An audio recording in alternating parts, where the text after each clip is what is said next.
cette catégorie. Tourisme durable, c'est l'Armancette que les habitants de Saint-Gervais connaissent bien. C'est là-haut du côté de Saint-Nicolas.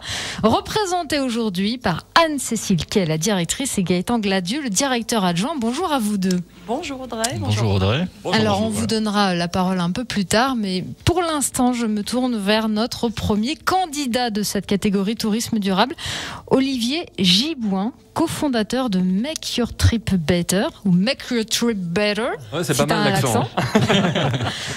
Ma première question va être toute simple. Qu'est-ce que Make Your Trip Better ? Bonjour à tous. Pour commencer, Make Your Trip Better, c'est un site web de mise en relation entre touristes et habitants.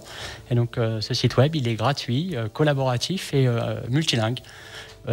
L'idée, c'est de se rapprocher quand on est touriste, quand on se déplace, qu'on va sur un lieu qui n'est pas le nôtre, qui n'est pas notre propre entourage, de se rapprocher d'habitants qui ont un profil similaire au nôtre, ou en tout cas qui ont un profil qui permettent de répondre aux questions qu'on peut se poser ou rechercher sur ce lieu inconnu, sur ce nouveau lieu. C'est par exemple, je vais en Suisse, je cherche un spot pour faire de l'escalade ou du trail, je peux aller sur votre site et là il y aura des habitants, des locaux qui vont pouvoir me renseigner, c'est ça ? C'est exactement ça le principe, c'est que voilà, par exemple, on aime bien faire de l'escalade, on va sur un spot d'escalade dans un lieu autre que celui sur lequel on est habitué à pratiquer son activité, et ben on va renseigner le lieu sur la plateforme où on va se rendre et on va pouvoir voir des différents membres de la communauté qui sont déjà inscrits et filtrer ceux qui pratiquent aussi l'escalade régulièrement sur place. Et donc à partir de là, on peut rentrer en conversation avec eux par un chat privé et puis poser les questions qu'on a à leur poser. L'invitation qu'on leur fait à la fin, c'est de dire et pourquoi pas aussi aller faire votre sortie escalade ensemble, parce que on pense que ça peut être aussi un moment très sympa qui peut changer vraiment les vacances, le week-end, en tout cas le moment qu'on passe autour de cette activité. C'est une très bonne idée, c'est la raison d'ailleurs pour laquelle vous êtes là en tant que candidat finaliste à cette catégorie tourisme durable. D'où vous est venue cette idée d'ailleurs ? Elle est venue d'où ? Elle est venue assez simplement. Moi je suis marié, accessoirement, père de famille de 3 enfants. Félicitations. Merci. et j'aime bien randonner, on aime bien randonner en famille. On cherche souvent des lieux de balade à faire avec les enfants. Et quand les enfants sont tout petits, en tout cas, petits, on va dire, maintenant ma plus jeune fille a 7 ans, mais elle marche déjà depuis 2-3 ans en randonnée. Et parfois, on a du mal à trouver cette information. C'est qu'il y a plein de sources d'informations sur Internet. Les offices de tourisme renseignent de façon très qualitative, mais il y a une information qu'on n'a pas et qui parfois apporte quand même un regard différent et plus précis.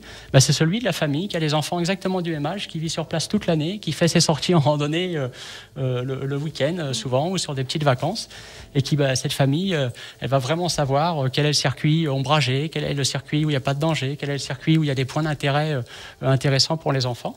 Et ce constat qui a été fait à partir de ma propre expérience, on s'est dit mais finalement, dès qu'on a un besoin spécifique, une passion particulière pour une activité, ou on peut dire entre guillemets une contrainte, des éléments aussi, c'est-à-dire où est-ce que je peux faire une balade par exemple en poussette, mais on peut imaginer que la balade aussi, ça peut être en poussette, ça pourrait être également en fauteuil roulant pour une personne qui a un handicap dans ce sens. Où trouver le lieu de balade et finalement pourquoi ne pas m'appuyer sur les habitants qui sont à même de répondre à ces questions. Alors on va redonner le nom à Make Your Trip Better. Audrey, on va donner la parole peut-être aux partenaires effectivement, qui ont préparé leurs petites questions comme d'habitude. On leur a demandé des devoirs, ils les ont faits. Qui veut commencer ? Voilà, alors on parle de tourisme durable, donc nous on aurait aimé savoir comment vous agissez pour sensibiliser vos adhérents au respect du lieu touristique. Est-ce que vous appuyez uniquement sur les locaux justement ? Alors déjà, on croit fort dans la mise en relation comme catalyseur de respect.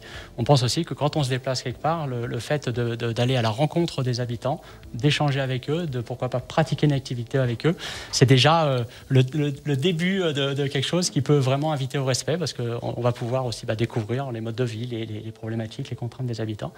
Et après, sur la plateforme, on fait aussi la promotion de tout ce qui est producteurs locaux. C'est-à-dire que pour nous, dans le tourisme durable, ce qui est important, il y a cette rencontre d'aller avec l'habitant, qui est un élément pour nous essentiel. Et il y a aussi le consommer local, c'est-à-dire que même quand on se déplace, on continue à consommer local et de saison, et de choisir pour faire ses courses au quotidien les producteurs qui vivent sur le territoire.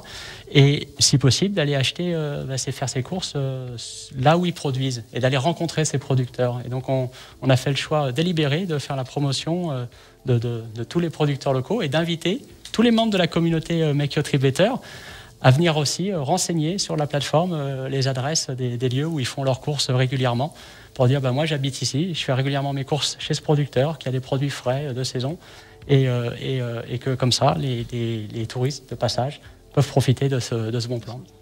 Une deuxième question, allez-y. Ouais, du coup, comment animez-vous cette communauté? Et surtout, quel est l'intérêt pour le local, en fait, d'adhérer à cette communauté? Alors, la communauté, ce qui est important, j'ai dit, c'est une plateforme collaborative. Et donc, quand on vient s'inscrire sur la communauté, on intègre la communauté, on n'est pas le touriste ou on n'est pas le local, on est de facto les deux.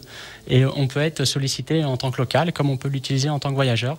Et j'ai précisé aussi une plateforme qui est gratuite. Le petit prix à payer, c'est d'avoir cette capacité à rendre aussi le service dont on a bénéficié. Donc on l'utilise en tant que voyageur, on est sollicité en tant qu'habitant, d'être capable aussi de se positionner comme ça. Ce qui est pour nous aussi un élément important, je reviens sur la question précédente par rapport au respect, parce que ça amène chacun aussi à se mettre en capacité d'empathie et à pivoter, à se dire on n'est pas que voyageur ou pas que habitant. Dans la vie de tous les jours, on est tous à tour de rôle des touristes, des voyageurs, des habitants, et on est toujours un peu surpris de voir des plateformes où on segmente vraiment les profils, où on n'est que l'un ou que l'autre. Anne-Cécile, une nouvelle question pour notre candidat. Tout à fait. Quelle évolution prévoyez-vous pour votre site, en fait? Comment dans les années à venir là? Alors dans les années à venir, on aimerait bien, pour le moment c'est un site web avec une plateforme de mise en relation donc, qui est le fort, on fait la promotion des produits locaux. On aimerait vraiment en faire, dans un horizon aller de 3 à 5 ans, un réseau social du tourisme responsable pour faire la promotion d'un voyager un peu plus lent, un peu plus avec en mettant la rencontre au milieu et la consommation de produits locaux. Ah ben merci donc pour avoir répondu à ces questions. On avait plein d'autres questions, mais hélas le temps court. Olivier Gibouin, donc cofondateur de Make Your Trip Better. Merci d'être venu en studio. On rappelle que vous pouvez voter pour lui en allant directement sur la page Facebook de Radio Mont-Blanc, comme on l'a dit, liker, partager et puis commenter. Ça fera autant de votes pour Olivier. Merci Olivier. Merci beaucoup à vous. Et puis restez avec nous car dans quelques instants un nouveau candidat. Et oui, cette fois ça sera le cofondateur de Campsider, Thomas Gounod, qui sera avec nous et qui répondra à nos questions. On est sur une autre plateforme, un autre style cette fois-ci avec lui. Exactement. À tout de suite.